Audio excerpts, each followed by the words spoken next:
The world of the Creation Club is full of the wild and zany and everything in between, from callbacks to previous Elder Scrolls titles to just giving you frankly overpowered stuff. Well, truth be told, everything is just overpowered and pay to win, but that is the Bethesda business model. As I was browsing all the junk that came with the Anniversary Edition, there was one weapon that caught my interest, a giant mallet of doom with many downsides to it. I thought I could have a fun time with it, so today we will attempt to beat Skyrim with Stendarr's hammer. So some background on this weapon. It is actually a nod to the same weapon from Tribunal, which is even more ridiculous. In Skyrim, the weapon is the heaviest item in the game at 100 units, or a third of your default carrying capacity. In fact, it is twice as heavy as the second place item, that being the Daedric chest piece. Basically, one power attack drains your entire stamina gauge, and it could be worse. In Tribunal, it weighed 1,000 units, and also broke at the slightest breeze, so well. The weapon also has a unique enchantment where it deals 22 bonus damage to the opponent at the cost of 20 stamina per swing. So yeah, while it hits incredibly hard, it costs a lot to use. As for the rules for this challenge, my only weapon is going to be Stendarr's hammer, and that is about it. About as basic as your regular challenge runs go. But I do have one bonus rule to make things a little more interesting. Well, besides no major glitches or companions, and that is I'm not allowing myself to use vegetable soup or any stamina restoring items.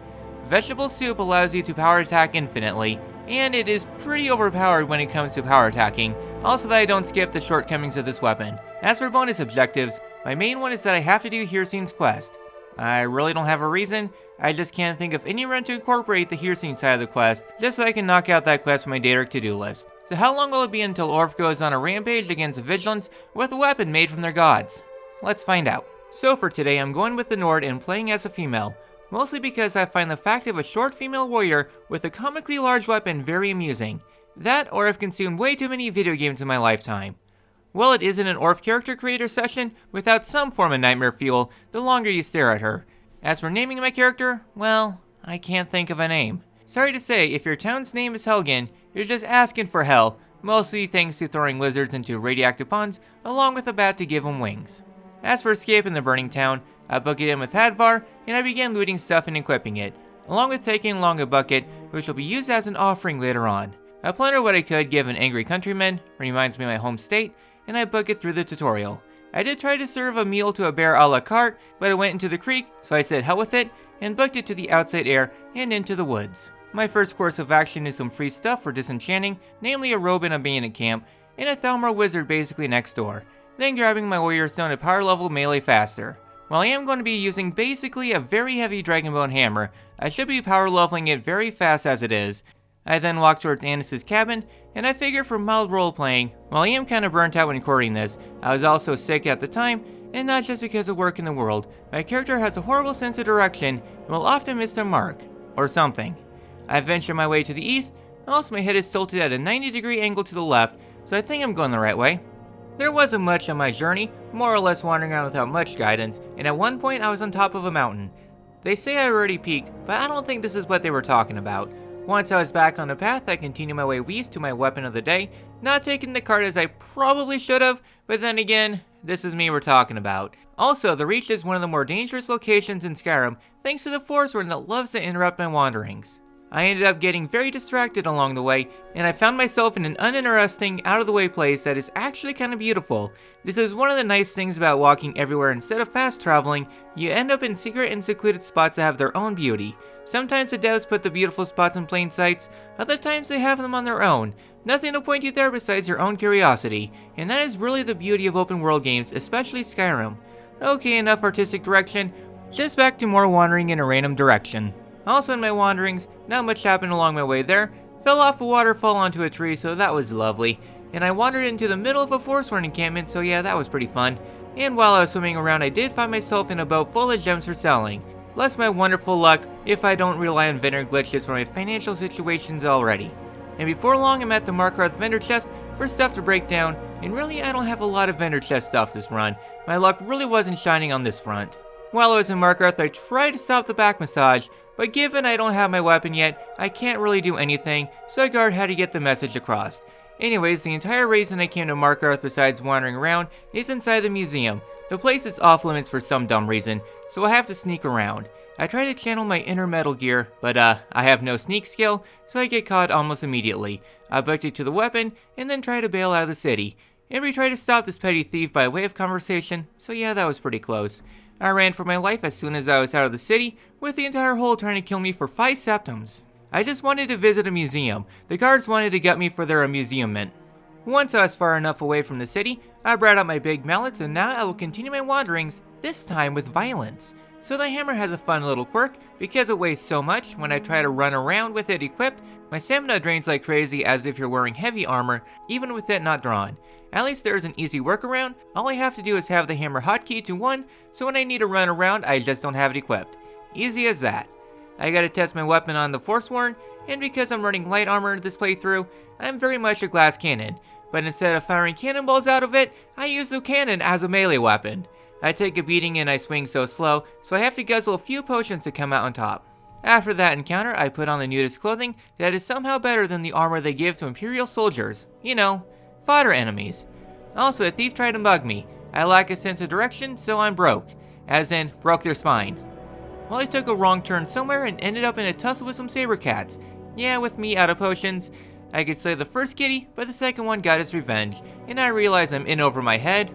Finally.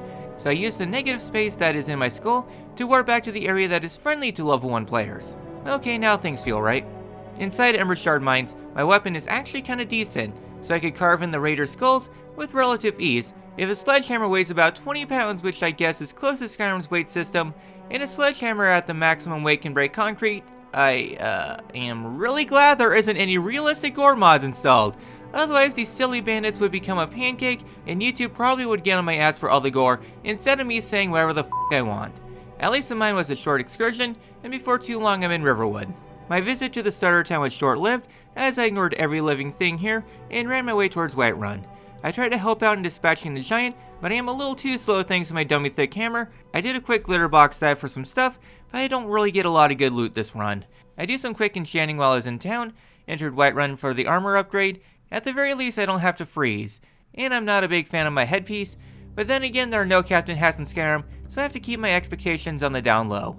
I did try to put a bucket on Nazim's head, but he utilizes bucket prevention. I was trying to spare Nazim, and at least I'm not trying to make this run a bloodbath, like frankly, a lot of my recent runs.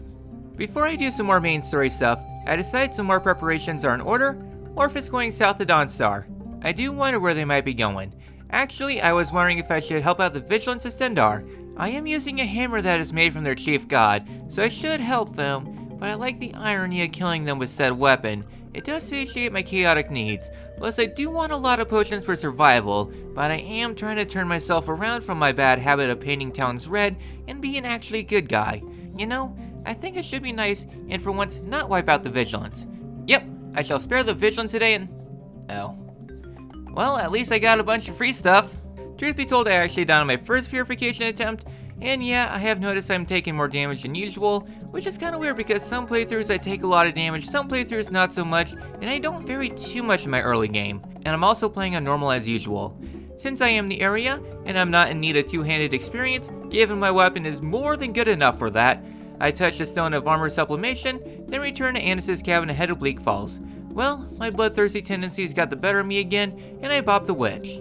I climbed the mountain path up to Bleak Falls, a small skip so to speak, and I cleared out the intro party. As for one bandit, I smashed their head in harder than you should smash the subscribe button. The inside bandits stood no better a shot than their outside counterparts, and as for one unfortunate bandit... The rest of the first part wasn't too hard. The rats went splat, and same with the spider. Honestly, I was expecting the spider to be a lot worse. Oh yeah, Orpheolus got the hammer of justice. A common staple in zombie apocalypse shows is a sledgehammer, and these bone boys got to re-experience the joys of their bodies breaking down once again. A Culbadrogger unfortunately got splatted in their slumber. Not too much happened for the rest of the dungeon, so skipping ahead to the boss fight at the end, the Overlord stood no chance. They never even had time to stand up. With the Dragonstone somehow not crushed into many bits with my careless swinging, I returned to Whiterun, talked to the Jarl, and got tasked with slaying dragons. On my way to the first required dragon fight, I made a very happy kitty unhappy, asked about everything he had that I cared about, then used my persuasive ways because Skyrim is a game I break on a regular basis, and stole my money back. From Mjolnir, I didn't do much besides being an effective distraction, as the bloody skink stayed in the sky for too long, and when I tried to swat at it, it took off. Jerkface. The winning play is to dance around like a lunatic until I could close the distance and bonk the lizard on the skull, letting the kinetic energy pop its brain out the other side. Then I was told I was a good human by Balgruuf, and next stop is High Hrothgar. At this point, my attention issues got the better of me, and I can't afford the medication because I live in the United States, so I ended up on one hell of a detour. Besides one skull ascended to the heavens, I decided to go into White River Watch and attempt to fix the eyesight issues with blunt force trauma. It, didn't go well. The rest of the dungeon is a short blood-fused rampage, and I give Iron Hands a taste of irony and bonked its head into the next timeline, then took his armor for enchanting because Fortified Two-Handed is very useful for a two-handed build. Really, the main reason I came into the dungeon. Next up is Volthoom Towers, but since I came close to installing a zombie apocalypse mod, I had to take down a necromancer, and the best way to prevent zombies from coming back is to make sure there aren't any remains left, especially their heads. As for the towers, I tried to tell the bandits I didn't want to harm them, and they laughed, and I'm someone who doesn't back down on promises. Please ignore every Let's Play bonus video, so I wiped them all out. The bandit chief fell off a bridge, and the rest of the tower was just a mad attempt of being the Matrix until I can finish up the tower. I wanted the bandit chief's body, and I believed he fell into the river. Well, looking back at the footage, he should have been on the dirt, but oh well. I do have memory issues after all. I decided to follow the river down until I could find the body. I dove into the water from high up, somehow lived the splashdown, and encountered the water goats and spider crabs along the way too. Man, the fauna have really evolved over the last few years. I continued to journey down the waterfalls, found a not so lucky individual, did another stupid dive down another waterfall, and lastly nearly became cat food again. But I could come out on top this time around at least.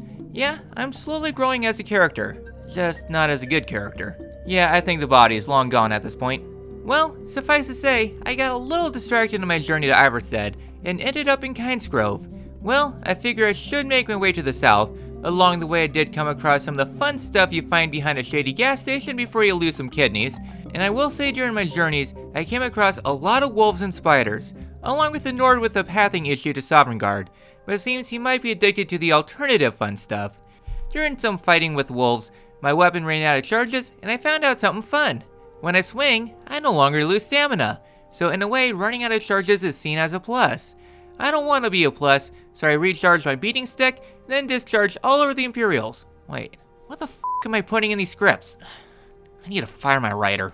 During my journey up a mountain I think is close to Iverstead, I came across a small settlement with a guard guarding the mines full of giant spiders, so I go in and turn the crib into a club. Nightmare thought of the day. The guard outside has the balls the size of mountains for having his back turned to a den full of spiders, just asking to get preyed upon from behind, getting sucked into the den, and getting feasted on both by the adults and the juveniles. Okay, that was very morbid, especially for my standards. I then painted the green wall red with some bandit blood, and with my broken compass, I arrived in Riften. I think I missed my mark. Because they were there, I robbed the caravan once again, then do the only thing you can do in Riften that is morally correct. I am due for an upgrade on my equipment, so I have a small breakdown, and then enchanted a lot of my items with Fortified Two-Handed, so now I can do funny numbers with my hammer. Okay, enough beating around the bush, time to get to Iverstead. I used the correct compass to help guide first-time players and hopeless losers like me. Running through the timber, I came across a lot of brown recluses, like a lot of them. Even had a run-in with some thugs hired by the Ghost of Carset. Since I am in the area, I thought I could hit up the Redwater Den. I am pretty thirsty after all. Inside the lobby, I was gifted a free sample of the totally not shady skooma, so one sip and I'm nearly a thrall. Sorry, but there isn't enough in this head to enthrall to begin with. So I decided to fight my way through the dungeon. Could I have turned around after getting abducted? Sure, but any experience is good experience. Plus, I can use this to atone for my bad habit of wiping out the vigilance. Will I still wipe them out in future runs? Will they also continue to carry healing potions? Yes, they will. I did get close to death at one point during a date with a massive vampire, but I hammer home the point of big weapon beats squishy brain, that I do have to drink one of my cure disease potions. I feel sorry for these vampires without Necromage. Sucks to be them. Before long, I'm avoiding a series of traps, and Vulpin was gulping for air before getting crushed for good, and I wrap up the dungeon with an additional bottle of skooma. During my double check of the place, I came across a holy artifact spoken of only in legend. Glad to know this exists for the ultimate run. With my purification complete, I made sure nobody is left standing guard, then I continued my very long distraction. Truth be told, there actually wasn't much left during this detour. I actually had some character development, and I actually did not give into my primal urges, and I actually helped the vigilance and I let them live. It must be a cold day in hell indeed. I had to keep the footage to show I'm not a total psychopath, only 98% on one, as I bodied some treasure hunters uncovering a chest. Whomever buried the chest must have been one gigantic dickwad, as it only had 25 gold. And since I was in the area, I decided to reduce Nilhelm to nil. These guards are, absolutely dog shit at their job of guarding. I could walk up behind them with a comically large hammer and kill them in front of others, and they would not budge an inch. I think you'd be able to hear a very loud bonk sound effect from that far away. Okay, 9 paragraphs of distractions and following around done, I finally make it to Iverstead.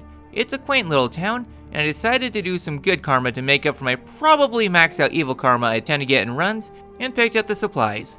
Yeah, the pilgrims along the road to the summit got some surprise horny bonks from behind, and today, I feel like fighting the frost troll, so I just hung out from where it likes to ambush you, and bashed it so hard its teeth were rearranged into a herbivore's. I drop off the sack of goodies so the geezers can avoid starvation for one more day, then I raise my voice at the training, while also trying to hit Arngeir with a pot.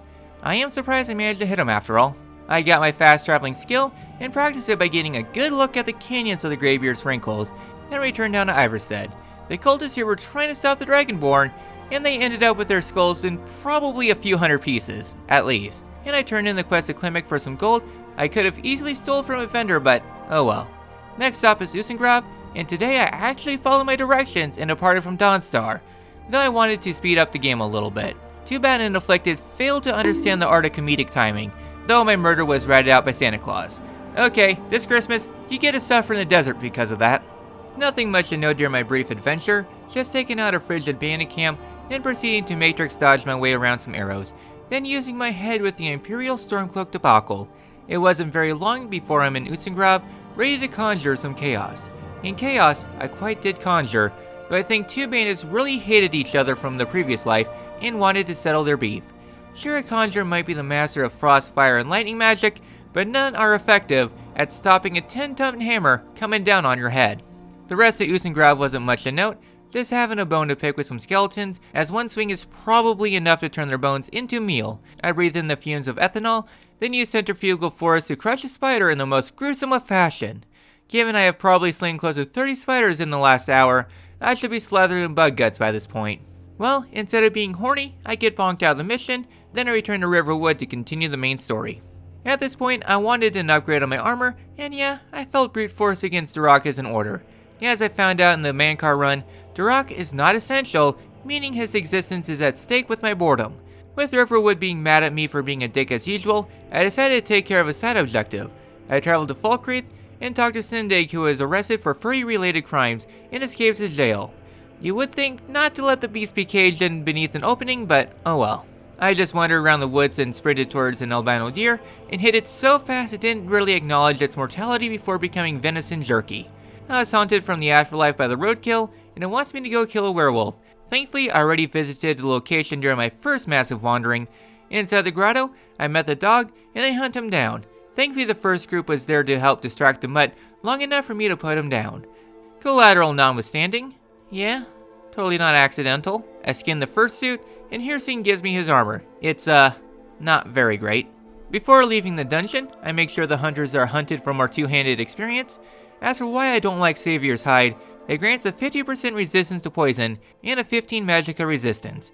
And at this point, I can enchant an armor piece with a low enchanting skill to get a 15% resistance, and the armor rating isn't that great also. And as for poison resistance, it could be nice if you're an Argonian or Redguard or Bosmer, but the armor rating is not very great. Akin to leather armor, but requires a moderately high smithing skill to upgrade.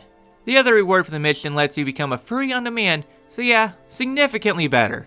Well, at least the data quest is knocked out once again. Back in Riverwood, the town has forgiven me for my bloodthirsty tendencies, and I can talk to Delphine about dragons and annoyances. I traveled to Whiterun and paid off my bounty of 40 gold septums for my act of murder. I also upgraded my armor that is still somewhat warm, so now I'm feeling more confident in tackling dragons, which I go and do just that. I try to get the drop in on Salakanir, but I get tossed aside like a ragdoll. I will not stand for this, so I went up to the waking up lizard and gave it a couple solid bonks on the head, and it went down. Quite easily, might I add.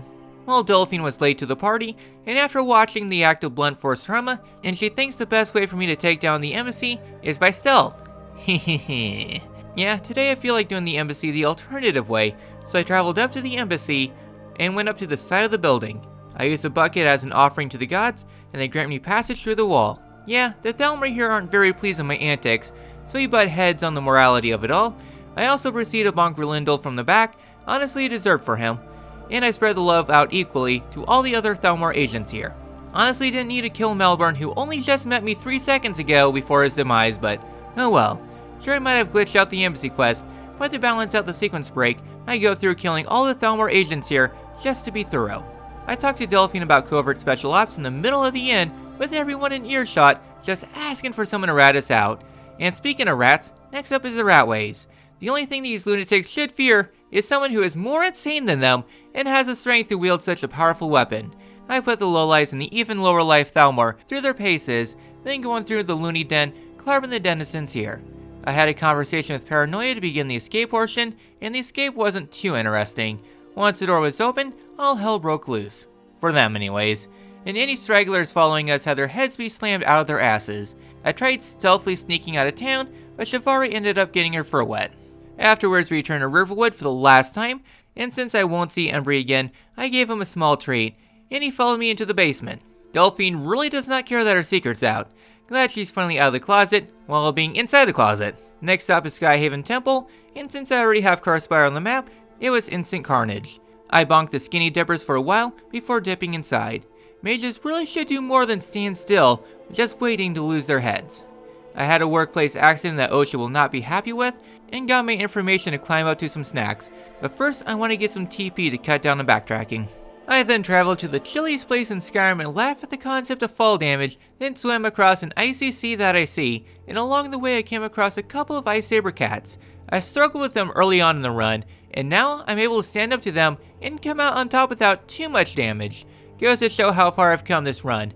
To celebrate my victory over the police who'd seen Era, I poached some walruses nearby and letting their meat get freezer burned. And because if I talk to myself from another multiverse, all reality will collapse, I just pick my pockets from the future and I don't have to face an existential crisis. Or something like that, or I just wanted to pick some pockets. I then returned to Winterhold, and I managed to do a magic trick in front of a courier and he was very enthralled. The guard, not so much. This guy must be very lively at parties. During my travels to Afton, I got distracted by the scenery and fell into a pit. This is why you don't play games and drive at the same time. You end up falling into dungeons, padding out the video. Thankfully the sightless pit isn't too long. Just walk to the Falmer and try to pop their eyeballs back into their sockets. I do put in some good work into the ethereal shouts to close in gaps. I think my biggest threat is the Falmer who master the wave dash.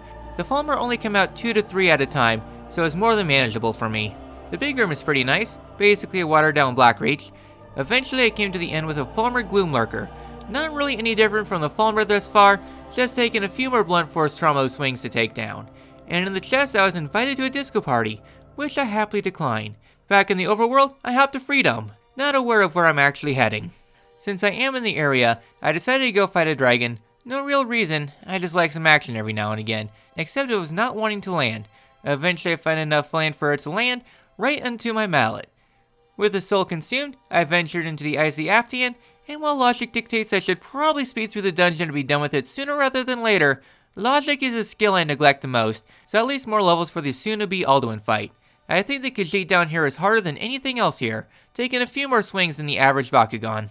As for the central pillar, I make the sightless pit tremble in fear of this drop, and I was really not watching my health at the bottom as I fought all the Falmer at once. Typical Orf brain.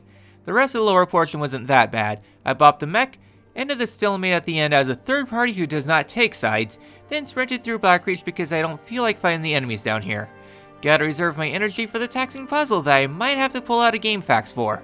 I got my ticket to the endgame, so I returned to the Greybeards to learn a shout I never really use, then afterwards learn a required shout by way of fire. Gotta cook my brain pan somehow.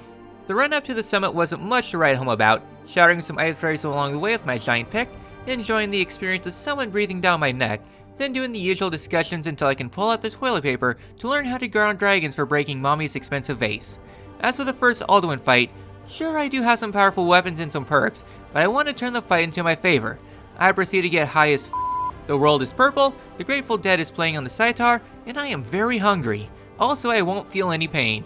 The fight really wasn't that hard after he lands once again, and by nailing this lizard down I can whack it into submission, and eventually by the end of the sentence, and probably not quite because I speak at 200 words per minute naturally, and I can always speak way faster as long as my brain behaves, Alduin is defeated and retreats to the afterlife, and at this point, the run is good as done. In the ending phase of this run, I talked to Balgriff about seeing if he would be cool with trapping a very angry lizard in the middle of town as a public showcase. He isn't too pleased so long as there is a war.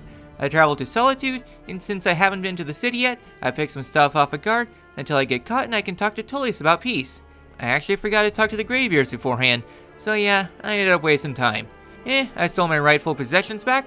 90% of the stuff in this chest came from those blasted vigilants after all. Talked to the Greybeards and Tullius once again, and did the same thing in Windhelm by causing egg prices to skyrocket once again.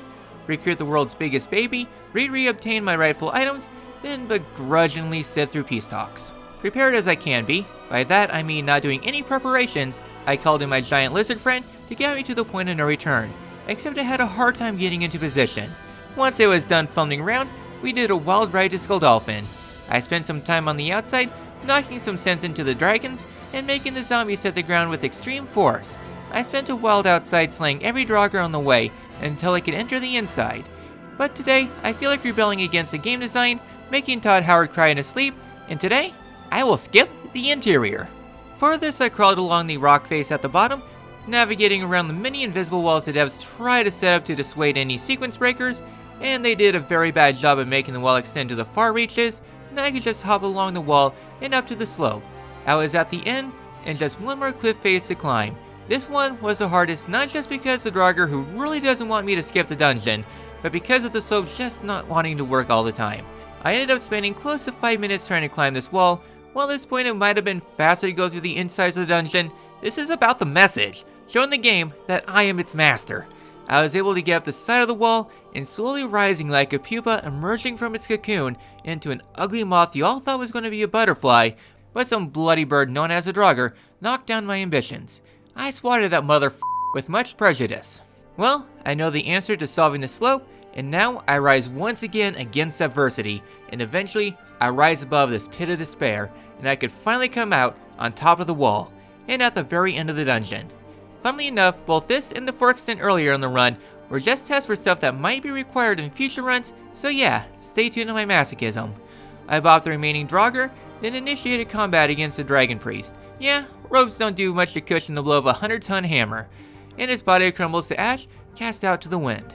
In the afterlife it is foggy, so with my character's bad sense of direction, I would wander around for a while. At least while I could be haunted by my past actions, I have learned to learn from the past and move forward, even if it has to be through the re-pancake corpses. As for the big muscle man who is probably the only other person who could actually wield this hammer of a different god, I actually one-shot him. Like, I hit him, but his health didn't register, and I probably did enough damage to him to the health threshold, but fights me again. The battle was very one-sided to say the least. Afterwards, I grabbed my endgame raiding party to carry the final battle, accidentally used the wrong shout because I failed grade school reading classes, used the correct shouts to see the correct way, and began the final battle.